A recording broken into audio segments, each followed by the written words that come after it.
ఒక్కసారి కొమ్మూరి గోల్డ్ కి కాల్ చేయండి. తాకట్లో ఉన్న మీ బంగారాన్ని విడిపించి మార్కెట్ ప్రైస్ కి వాళ్ళు కొనుక్కుని మిగతా డబ్బులు మీకు ఇచ్చేస్తారు. గాలి వానలో వాన నీటిలో పడవ ప్రయాణం, తీరమెక్కడో అంతమెక్కడో తెలియది పాపం. కరెక్ట్గా ప్రపంచంలో నడుస్తున్నటువంటి ఇరాన్ వర్సెస్ ఇజ్రాయెల్ అమెరికా యుద్ధానికి ఇది కరెక్ట్గా సెట్ అవుతుందేమో కదా. సారీ, నాకు సరిగ్గా పాటలు పాడటం ఏం రాదు. ఎందుకు చెప్తున్నానంటే, లక్ష్యం ఏంటో తెలియదు, అంతం ఎక్కడో తెలియదు, యుద్ధం కొనసాగుతూ ఉంది.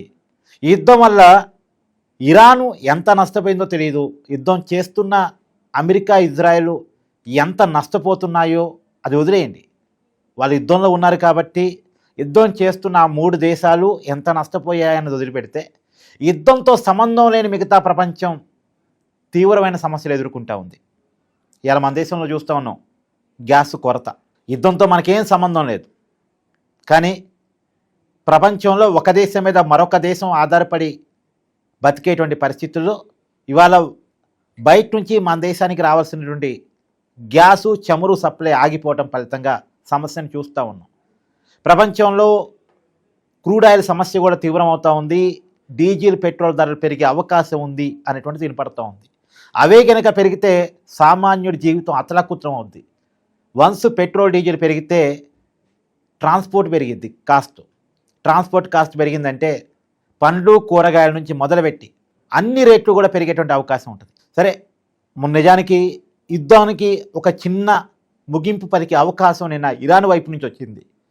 ఇరాన్ ఒక 3 కండిషన్స్ని ఇజ్రాయెల్ అమెరికా ముందు పెట్టింది. ఆ 3 కండిషన్స్ ఏంటంటే, ఒకటి, అంతర్జాతీయంగా ఇరాన్ హక్కుల్ని గుర్తించాలి, మొదటి పాయింట్. రెండోది, ఇమ్మీడియట్గా ఇరాన్ మీద చేస్తున్న దాడులు ఆపాలి, జరిగిన దాడుల వల్ల జరిగిన నష్టానికి పరిహారాన్ని చెల్లించాలి. నిజానికి చాలా పెద్ద ప్రాణ నష్టం జరిగింది.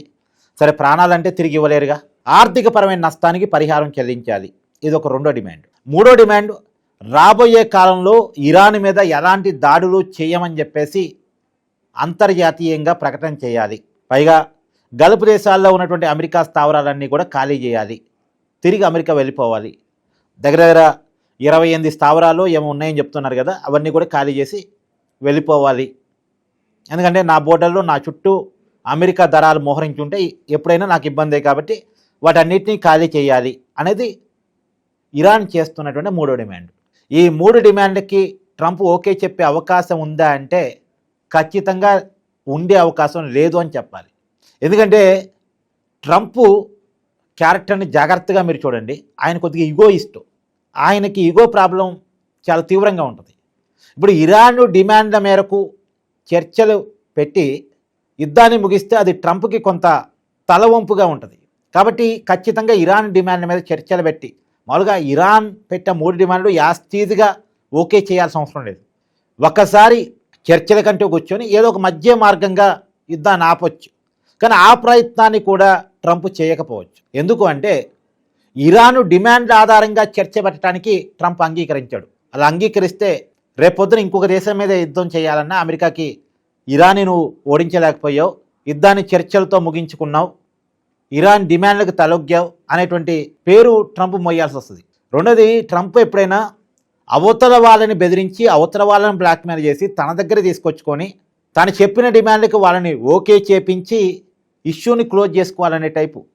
టారిఫ్ వాళ్ళు చూసాక మనం, టారిఫ్ మీద అమెరికా కోర్టు ట్రంప్ను ప్రశ్నిస్తేనే ట్రంప్ ఊరుకోలేదు, సొంత కోర్టుల్ని సొంత జడ్జిలనే ట్రంప్ ఊరుకోలేదు. అలాంటిది ఏదో బయట దేశం అది శత్రు దేశం ఒక డిమాండ్ పెడితే ఆ డిమాండ్ ఆధారంగా చర్చ జరిపి యుద్ధాన్ని క్లోజ్ చేస్తాడు అని మనం అనుకోలేం. ఖచ్చితంగా చేయడు. కాకపోతే ట్రంప్ మీద తీవ్రమైన ఒత్తిడి ఉంది, గల్ఫ్ దేశాల నుంచి ఉంది, అమెరికా లోపల నుంచి కూడా ఉంది. అమెరికా రోజుకి యుద్ధం కోసం 8,000 కోట్ల రూపాయలు ఖర్చు చేస్తుంది. అమెరికా మీద ఇది తీవ్ర ప్రభావం పడుతుంది, అమెరికా ఆర్థిక వ్యవస్థ మీద అని అమెరికాలో ఉన్నటువంటి మేధావులు, అధికారులు ట్రంప్ మీద విపరీతమైన ఒత్తిడి తీసుకొస్తున్నారు, యుద్ధాన్ని కాపండి అని. అమెరికాలో ఉన్నటువంటి ఆయుధ నిల్వలు కూడా తగ్గిపోతున్నాయి. నిజానికి ట్రంప్ ఊహించలే ఇరాన్ వైపు నుంచి ఇంత తిరుగుబాటు ఉంటుందని. ఈజీగానే ఇరాన్ని ఆక్యుపై చేయొచ్చు అనుకున్నాడు. ఇప్పుడు ట్రంప్ లక్ష్యం ఏంటి? ఇరాన్ని పూర్తిగా తన కంట్రోల్లో తీసుకోవాలి, ఇరాన్ ప్రభుత్వాన్ని తను నియమించాలి, తను నియమించిన ప్రభుత్వం, తనకు అనుకూలంగా ఉండే ప్రభుత్వం అక్కడ అధికారంలో ఉండాలి. ఇరాన్లో ఉన్నటువంటి వనరులన్నీ అమెరికా చేతుల్లోకి, ట్రంప్ చేతుల్లోకి వెళ్ళిపోవాలి. ఆ లక్ష్యంతో ఇప్పుడు యుద్ధం నడుస్తుంది. కానీ ఆ లక్ష్యాన్ని ఎప్పుడు చేరుకుంటాం అనే దానికి క్లారిటీ లేదు. ఇప్పుడు యుద్ధం స్టార్ట్ చేసేవాళ్ళు మినిమం కామన్ సెన్స్ ఉపయోగించి వచ్చేటువంటి ఇబ్బందులు ఎలా ఉంటే దాన్ని మనం ఎలా ఎదుర్కోవాలని కూడా ప్లాన్ చేసుకోవాలిగా. యుద్ధానికి ముగింపు ఏ స్టేజ్లో పలకాలి అనేది కూడా ప్లాన్ చేసుకుని యుద్ధం స్టార్ట్ చేయాలిగా. ఈ ప్లానింగ్ కొరత ఉంది. ఇప్పుడు ఇరాన్లో హార్మోజ్ జలసంధి ఉంది, అది పూర్తిగా ఇరాన్ కంట్రోల్లో ఉంటుంది. ఇరాన్ దాన్ని క్లోజ్ చేస్తే ప్రపంచ దేశానికి రావాల్సిన 20% క్రూడ్ ఆయిల్, గ్యాసు సప్లై ఆగిపోద్ది. మరి హార్మోజ్ జలసంధిని ముందుగా ఆక్యుపై చేసుకోవాలి, మన కంట్రోల్లో తెచ్చుకోవాలి, అప్పుడే ఇరాన్ ఆధిపత్యాన్ని కంట్రోల్ చేయగలం అనే ప్లానింగు యుద్ధం స్టార్ట్ చేసే నాడే ఉండాలిగా. అది లేదు. అది లేకపోబట్టే హార్మోజ్ జలసంధి ఇప్పుడు ఇరాన్ ఆధీనంలో ఉంది. ఇరాన్ దాన్ని క్లోజ్ చేసింది. అక్కడ స్టక్ అయిపోయినటువంటి నౌకలకి రక్షణ కల్పించలేమని అమెరికా చేతులెత్తేసింది. ఇది ప్లానింగ్లో ఉన్న లోపం. ఇరాన్ని తక్కువ అంచనా వేయటం. ఎప్పుడూ శత్రువుని తక్కువ అంచనా వేయకూడదు. నేను ఎప్పుడూ ఒకటి నమ్ముతానండి, లీస్ట్ కేస్ సినారియో అనేది ఒకటి ఉంటుంది.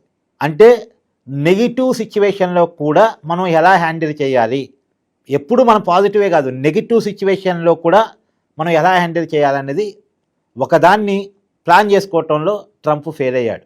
అదే ఇప్పుడు కనపడుతోంది. మరి ఇరాన్ డిమాండ్లకు ఒప్పుకోడు, సరే, యుద్ధానికి ముగింపు ఎక్కడ, ఎలా, ఇక్కడే సమాలోచన జరుగుతున్నాయి.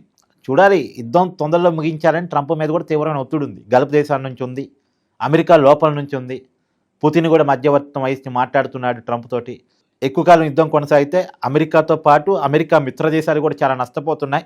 ప్రపంచంలో చమురు సమస్య వచ్చే అవకాశం ఉంది అన్నది ఉంది. సో చూడాలి, వీరంత తొందరగా ఇరాన్నే ఆక్యుపై చేసుకోవాలని ట్రంప్ ఆలోచన. అది సాధ్యం కాకపోతే ఏదో ఒక దేశంలో ఏదో ఒక కాడ తనే పై చేయిగా ఉండి యుద్ధాన్ని ముగించాలనేది ట్రంప్ ఆలోచన. అదే ఏ మేరకు జరిగిద్దో, ఎక్కడి వరకు వెళ్ళిద్దో చూడాలి.